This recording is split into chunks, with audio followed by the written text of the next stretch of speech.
Alright, peace, brothers and sisters. Shalom, shalom. Hey, I want to go into a discussion today.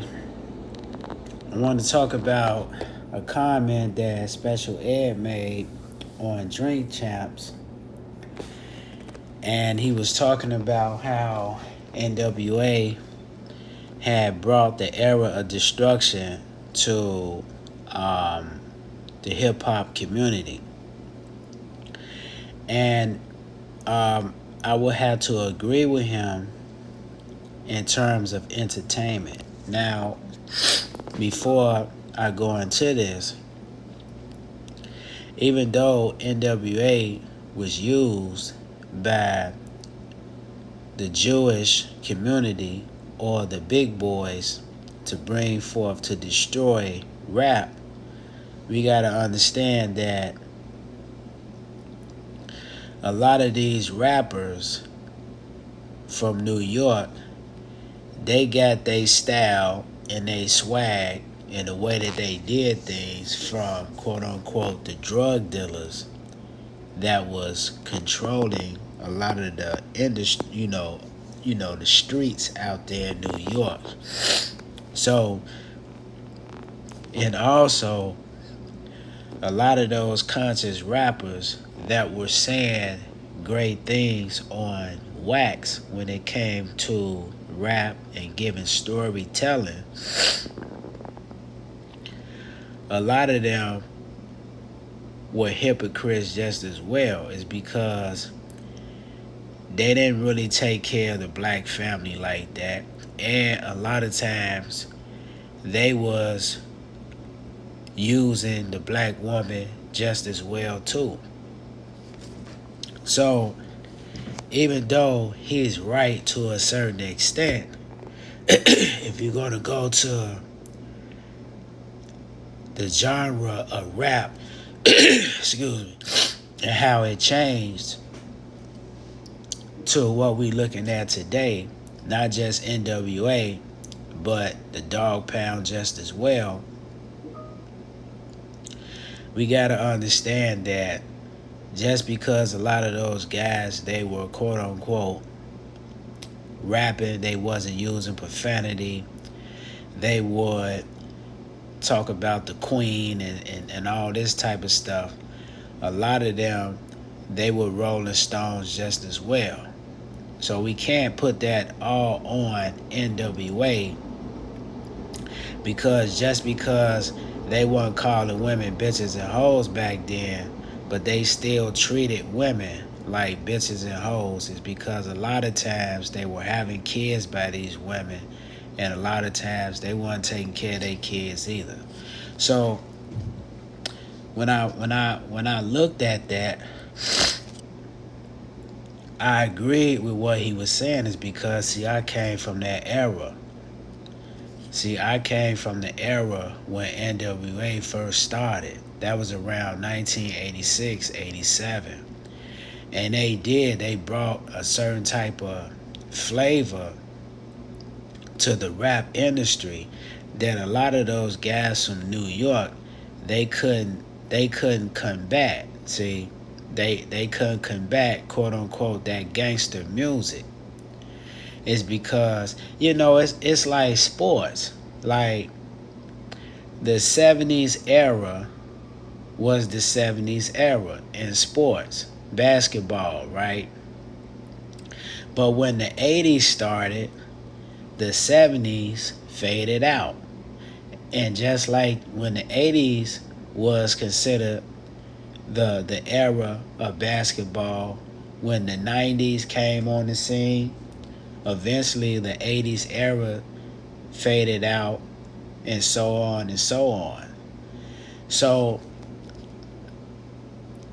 when NWA came on the scene in the 80s, right, you had a lot of quote unquote positive rap.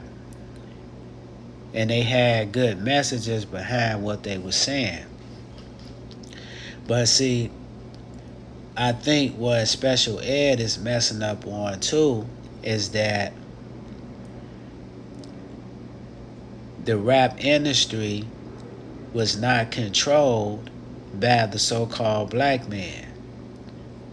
But who is the one that started that situation? It was Russell Simmons. It's because Russell Simmons, I don't think he didn't do it deliberately.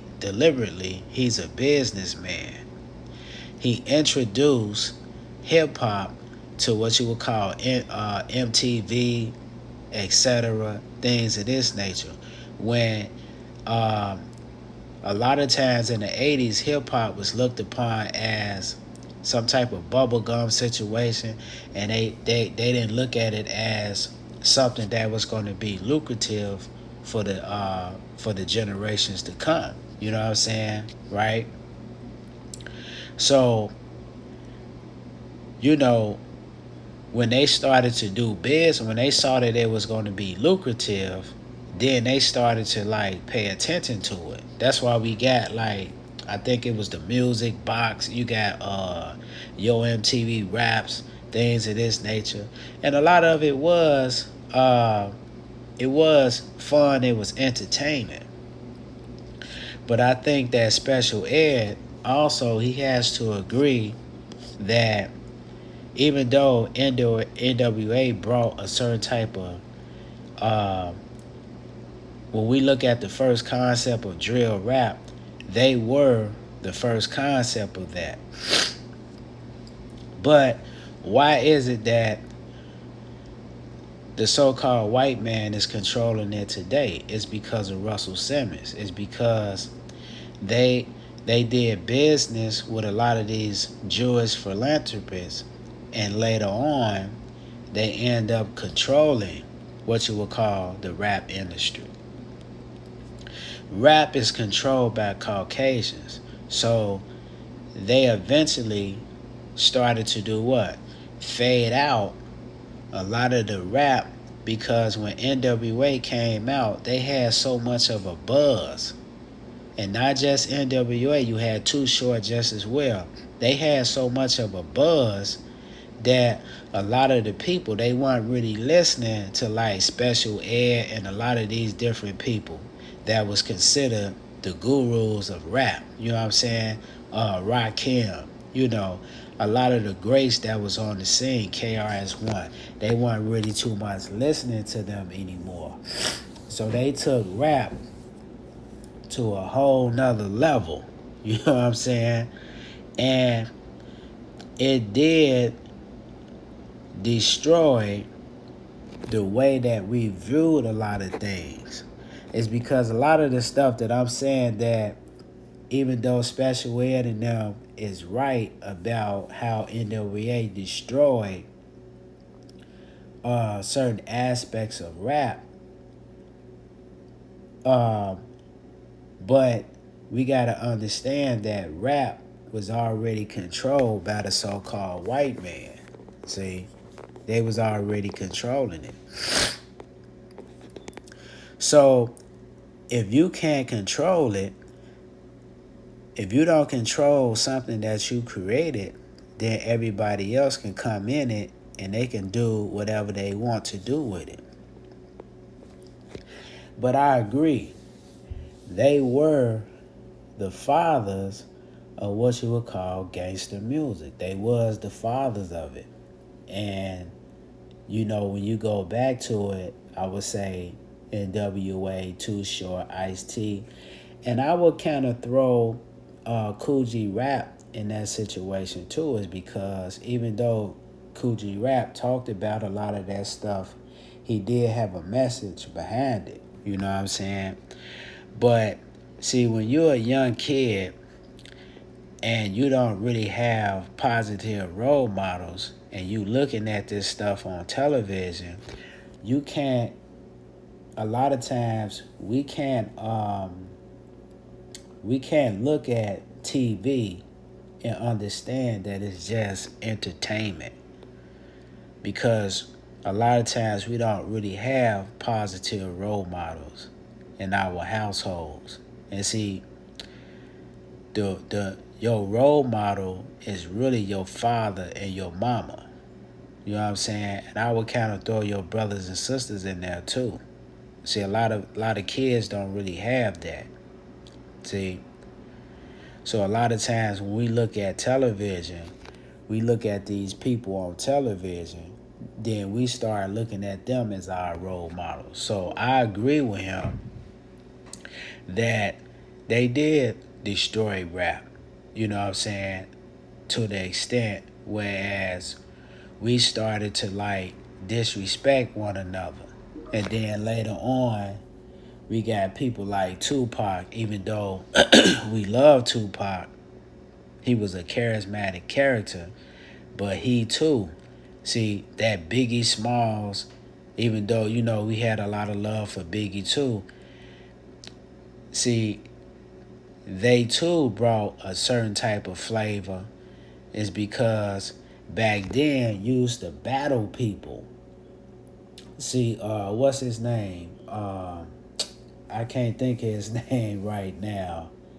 Um, he he battled cool.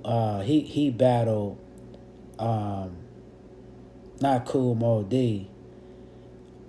He battled Big Daddy Kane in the restaurant. I can't think of his name right now, but you know that's what they used to do back then. They used to battle each other, and it wasn't no fighting and stuff like that. It wasn't no fighting and stuff. But now you can't even battle a cat. You can't make a diss record because now the diss record can turn violently. You know what I'm saying?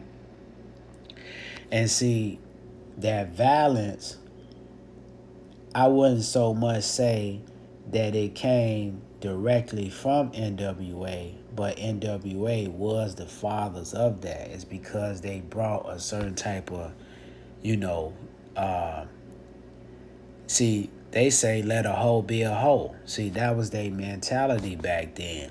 And see, when the big boys saw that, and they saw that it was basically, a situation where people was really gravitating towards that, because back then, like I say, they didn't use profanity on wax. They didn't that was a cardinal rule back then. But when they started to do that and people started to bite that, game over. And a lot of those guys that was back then that was sitting on the throne, because New York sat on the throne of rap, they was not able to come against that. So what came out of NWA? You got the Dog Pound, right?